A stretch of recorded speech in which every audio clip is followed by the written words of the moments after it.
Hey guys, Travis Tempest Overland here. So I got the motor back in last night. We fired it up and I had a really rough idle and there was a loud popping when I started bringing the RPMs up. So I wasn't quite sure what happened. We looked at it for a little bit, decided to shut it off. That very last bit of the time lapse is right after we fired it up. And you can see we were poking around the engine bay. I didn't have a clue what happened. I took my time with this motor. I did everything as slow as I could and as nice as I could to make sure I didn't have any problems. So I was really stumped as to what happened. I decided we just shut it off. The cats were smoking really bad. They were getting super hot.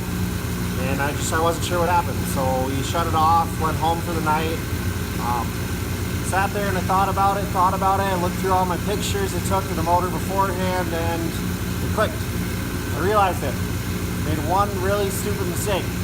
I numbered all my spark plug wires.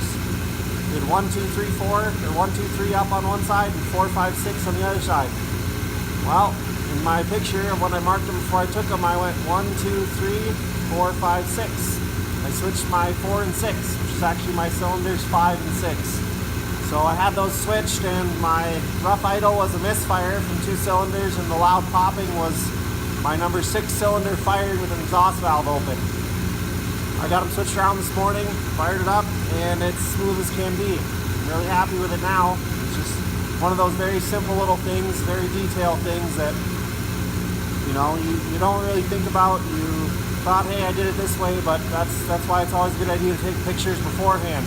So that small mistake, I would have drove this truck home last night. Instead, I got a ride back home and back to the shop today.